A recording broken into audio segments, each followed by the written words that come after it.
Bienvenue sur Africa 24 dans cette nouvelle édition du 12-15. Voici les titres de l'actualité.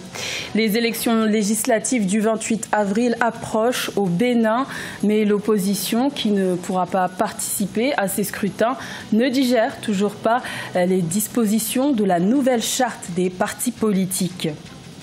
Le projet d'une monnaie unique dans l'espace de la communauté économique des États de l'Afrique de l'Ouest refait surface.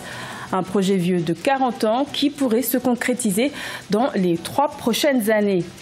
Et le franc CFA continue d'alimenter les débats. La communauté financière en Afrique était au cœur d'un échange entre l'ancienne ministre française Christiane Taubira et des étudiants burkinabés de Ouagadougou. Le Bénin fait face à une crise préélectorale à la veille des élections législatives du 28 avril. Pour la première fois, aucun parti de l'opposition ne participera à ces scrutins, faute d'avoir été accrédité. Une rencontre d'apaisement s'est tenue le 6 mars entre le président Patrice Talon et la classe politique, mais en l'absence de l'opposition. Reportage de notre correspondant Leftiounou. Recherche d'une porte de sortie à la crise préélectorale qui secoue le Bénin. Le président Patrice Talon a tenu une rencontre avec la classe politique mercredi 6 mars 2019. Ceci au lendemain de la proclamation des listes de partis en lice pour les législatives du 28 avril 2019 par la Commission électorale nationale autonome. La séance s'est déroulée sans l'opposition qui a évoqué l'absence de précision sur l'objet de la rencontre et des garanties pour sa transparence. L'opposition a toujours appelé à un dialogue entre toute la classe politique. Après avoir raté l'occasion que nous lui donnions, il y a une semaine, le président de la République vient d'en faire l'aveu de la nécessité. Dommage que de temps perdu. L'opposition politique est exclue des prochaines élections législatives. Ceci pour non-obtention des quitus fiscaux et du certificat de conformité exigé par la Cour constitutionnelle le 1er février 2019. Une pièce non inscrite dans le code électoral. La demande formulée par le président de la République et remise entre les mains de l'Assemblée nationale doit donc être subordonnée au consensus qui devient une question préjudicielle. Ainsi donc, comme point majeur que nous proposons, retrait du décret convoquant le corps électoral. Pour une sortie de crise politique, les forces politiques de l'opposition suggèrent entre autres l'abrogation de la charte des partis politiques, du code électoral et du code pénal en ces aspects qui régissent les campagnes électorales et les élections. Les récents propos tenus par le diplomate américain Tibor Nagy sur la situation socio-politique du Cameroun font polémique. Les critiques émises par ce dernier n'ont pas plu aux autorités camerounaises. Elles concernaient la gestion de l'affaire de l'opposant Maurice Kamto, incarcéré depuis fin janvier 2019, et la crise anglophone qui sévit depuis fin 2016. Reportage de notre correspondante Viviane Vauken. Les déclarations publiques du sous-secrétaire américain chargé des affaires africaines Tibor Nagy ont déclenché la réaction du gouvernement camerounais. Interrogé par un média français sur les enjeux de sa visite au Cameroun prévue le 17 mars 2019, Tibor Nagy a critiqué la gestion par le Cameroun de la crise anglophone et l'arrestation du président du parti d'opposition MRC, Mouvement pour la Renaissance du Cameroun, Maurice Kamto, et ses militants. Tous ces gens qui nous regardent de loin constatent que notre pays est en train de s'enfoncer. Mais ces gens qui sont au pouvoir, qui ne veulent rien comprendre, qui sont aveugles, qui savent ce qu'ils font, qui veulent amener le pays au bout de 37 ans de règne, qui veulent amener le pays dans un chaos, ne voient plus ça. Ils regardent que leurs intérêts. Donc il n'y a même plus d'intérêt pour le peuple camerounais. Il n'y a plus d'intérêt pour la population du pays. Voilà 2 ans que les anglophones vivent sous la pression, sous les armes. Et que le chef d'un État et qu'un gouvernement ne puisse rien faire, ça veut dire qu'on est en train d'amener le pays vers le chaos et vers la guerre. René Sadi, le porte-parole du gouvernement qui a immédiatement réagi à cette prise d'opposition du sous-secrétaire d'État américain, a indiqué que les propos de Tibor Nagy trahissent une grave velléité d'émission à peine voilée et inadmissible dans les affaires intérieures du Cameroun.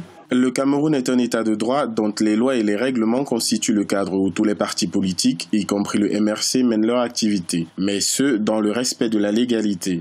Cette brouille entre les deux États n'est pas une première. En 2018, le gouvernement camerounais avait condamné les déclarations de l'ambassadeur américain au Cameroun, Peter Henry Ballerin, qui, au sorti d'une audience avec le président de la République, Paul Biya, lui avait conseillé de ne pas se représenter à l'élection présidentielle d'octobre 2018.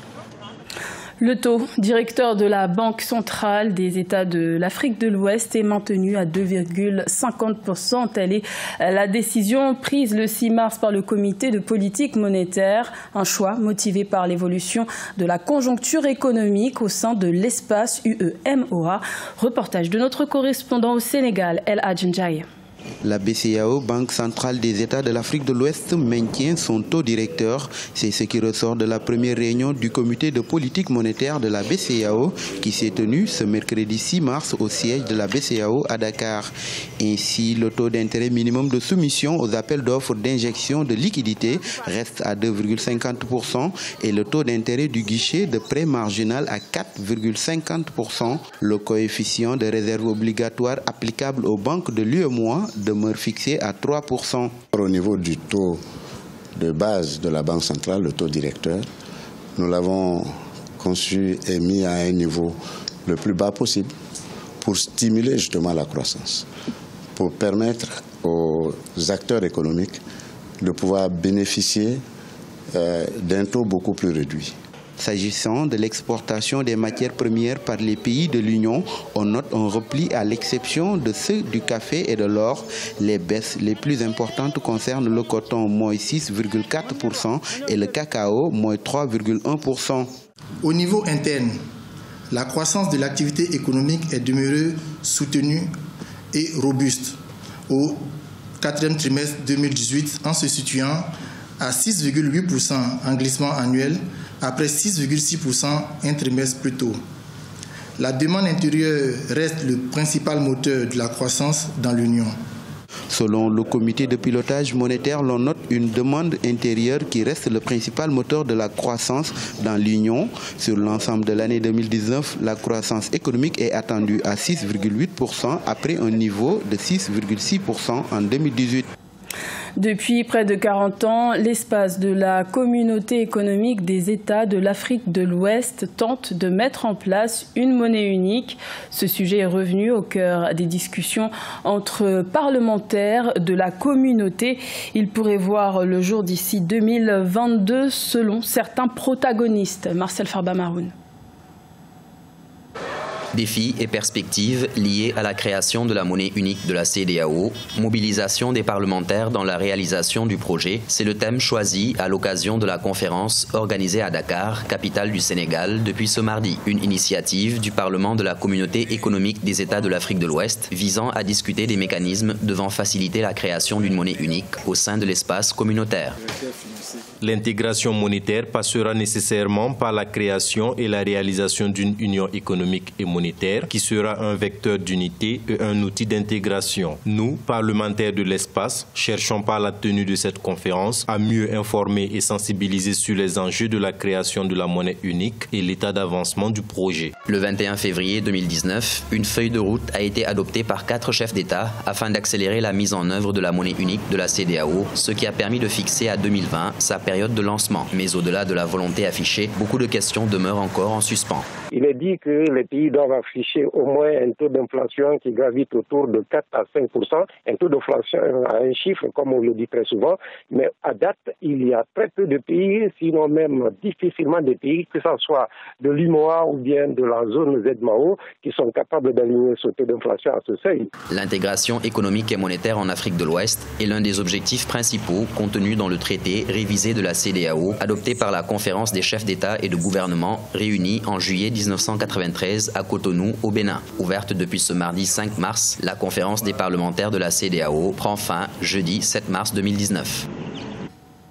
L'ancienne ministre socialiste française Christiane Taubira était en visite au Burkina Faso il y a quelques jours, un séjour durant lequel elle a rencontré les étudiants de l'université de Ouagadougou et a par la même occasion donné sa position sur un sujet qui fait couler beaucoup d'encre depuis des années, le franc CFA. Reportage de notre correspondant Jean-Paul Ouedraogo. Au Burkina Faso, les jeunes occupent de plus en plus une place prépondérante dans le débat sur le franc CFA. Ils prennent d'assaut les espaces publics dédiés aux échanges sur la question et jouent très souvent le rôle de contrepoids dans le débat. Une présence active que n'a pas manqué de saluer l'ex-ministre française Christiane Taubira lors de son récent passage à l'université de Ouagadougou où elle a pu donner sa position sur le sujet. Je vous dis très franchement ce que je viens de vous dire. Le CFA, comme toute monnaie au monde, doit être un instrument de souveraineté. Il n'est pas, dans les faits, un instrument de souveraineté et par conséquent, je considère que le débat est légitime. L'arrimage du franc CFA à l'euro ne participe guère à l'indépendance réelle de nos pays, selon certains analystes.